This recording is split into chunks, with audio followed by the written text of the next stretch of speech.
Mr. Moskowitz, you're recognized for 5 minutes. Thank you, Mr. Chairman. First of all, let me just say thank you all for your service.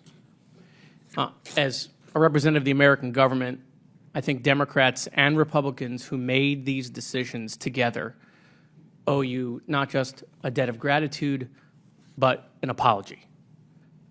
You don't just deserve our thanks, but you deserve someone to look you in the eye and say that they're sorry for the decisions that they made. You deserve accountability.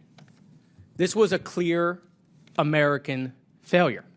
It wasn't a partisan failure.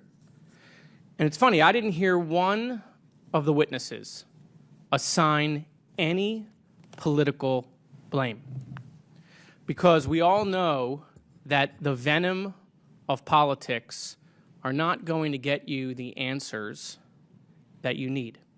It's not going to get you the accountability that you need, and it's not going to prevent this from happening to young servicemen and women again. Mr. Huang, you said that we should rise above political differences.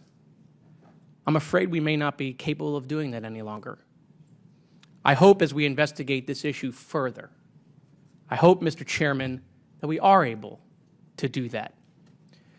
You are all heroes, and there are heroes on this committee. There are heroes who have seen the horrific images that you have seen, the sights, the smells, and have lost limbs. I've never seen that on the battlefield. But I did see it in my own neighborhood and in my own high school in Parkland, when a gunman walked into my high school and killed 17 people, including 14 kids. I was at the school within hours. I saw the images, the parents, the screaming, the funerals, the memorials. I can't imagine the mental health impact of what you all dealt with, the invisible scars that you have to experience. I want to thank you for coming and sharing your stories and experiences with us. One of the lesser known stories about the tragedy that happened in my hometown and at my high school is that the federal government had been given information before the shooting of who the shooter was and that the shooting was imminent. And the federal government did nothing with that information. They failed to act. And so I know firsthand about what it's like when lives are on the line and government fails. When they make mistakes, it can have catastrophic consequences. And so what I want to focus on is I want to focus on accountability for the gaps, and I want to focus on how do we solve these problems so that they don't happen again. And so what I want to do is I want to hear from you, Sergeant Vargas Andrews, because I found your testimony to be compelling and honest. You don't need to hear from me.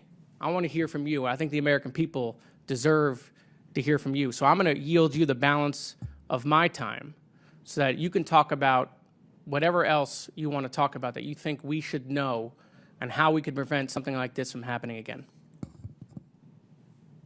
Thank you very much, Congressman.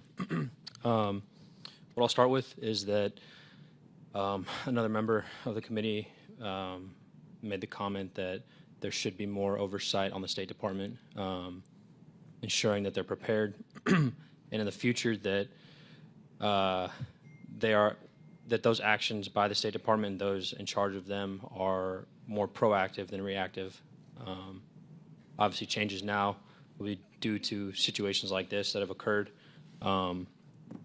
but a lack of preparedness at a lot of levels of leadership are the reason why, you know, August 26, 2021 happened the way it did, and that those 2 weeks happened the way that they did, as well as on the military side of things, ensuring that rules of engagement in such a